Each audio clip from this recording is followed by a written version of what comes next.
झारखंड का गोड्डा जिला और ये है परसोती में स्थित जिला का एकमात्र मुखबधिर नेत्रहीन एवं स्पैस्टिक आवासीय विद्यालय। कहने को तो यह उन मासूम बच्चों का आशियाना है जो बोल नहीं सकते, देख नहीं सकते या शारीरिक रूप से अक्षम है। लेकिन जब हमारी टीम इस कथाकथित आशियाने का सच जानने जमीन पर उतरी तो जो तस्वीरें और सच सामने आया उसने मानवता को शर्मसार कर दिया और एक बड़े घोटाले की बू आने लगी।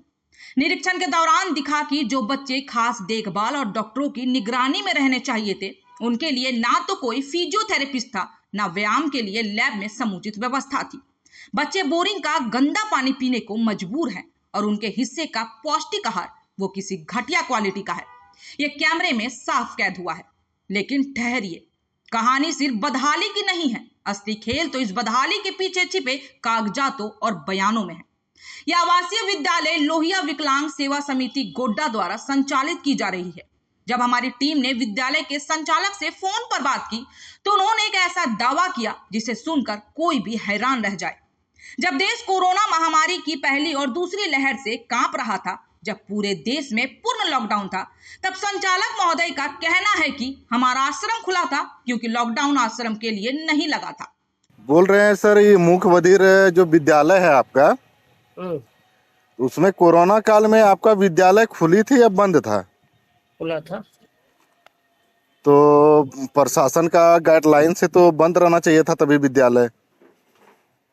ये प्रशासन आवासीय आश्रम बंद नहीं होता है, आश्रम वगैरह बंद नहीं होता है। जैसे ही हमारी टीम ने वहां वर्ष 2018 से पढ़ा रहे शिक्षकों से बात की तो झूठ का गुब्बारा फूट गया।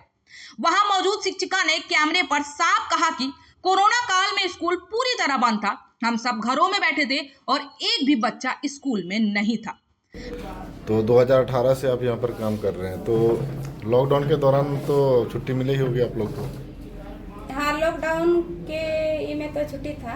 2 साल तो हम लोग घर में ही रुके थे, लेकिन 22 से फिर से बच्चे लोगों को मतलब गांव-गांव जा करके लाना पड़ा सब। हाँ, लाना पड़ा। पहले तो उन लोग बोलते थे कि मतलब नहीं, बच्चे लोग को नहीं भेजेंगे, तो फिर उन लोगों को समझाया गया, फिर बच्चे लोग को लाए। जब कोरोना आया था तो बच्चे का अभिभावक यहाँ पर आकर सब ले गए थे अपने बच्चे। हाँ, सब ले गए थे।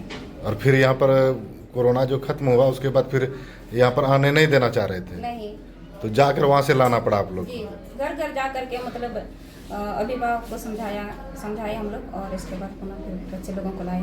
क्या बोलते थे अभिभावक?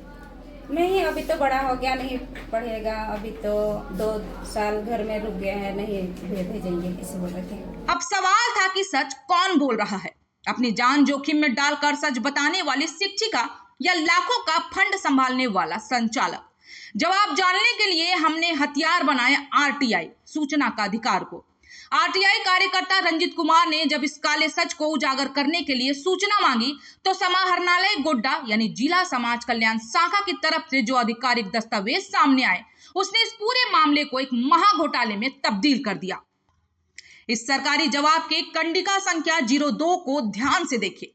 अब आरटीआई में पूछा गया कि लॉकडाउन के वर्षों यानी 2019 से 24 में बच्चे कितने दिन अवकाश पर रहे, तो समिति ने लिखित बकायदा गोलमोल जवाब दिया कि दिव्यांग बच्चों का अभिभावक अवकाश में भी बच्चों को घर लेकर नहीं जानते, अवकाश के समय भी बच्चे विद्यालय में ही रहते हैं।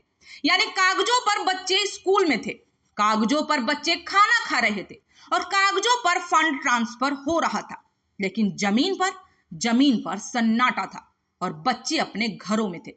घोटाले की क्रूरता सिर्फ बच्चों के निवाले तक सीमित नहीं है। इस विद्यालय में जो शिक्षक इन मुखबधिर और नेत्रहीन बच्चों का भविष्य संवार रहे थे, जो दिन रात इन विशेष बच्चों को संभालते हैं, उनके साथ जो मजाक हो रहा है वो सुनकर आपका कलेजा कांप जाएगा।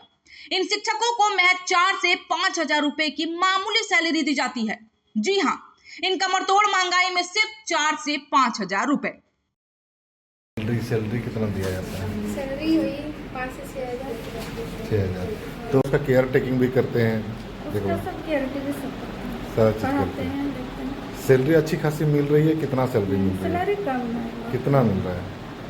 4,000 रुपया महीना? जी। 4,000 में हो जाता है? नहीं होता है, मजबूरी मजबूरी है।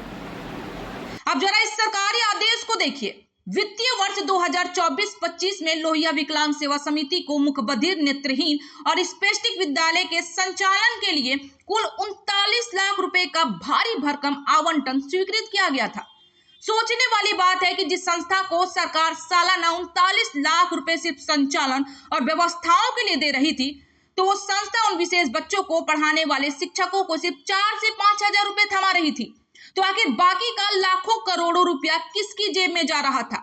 बच्चों को ना फिजियोथेरेपिस्ट मिला, ना अच्छा खाना मिला, ना शिक्षकों को सही वेतन।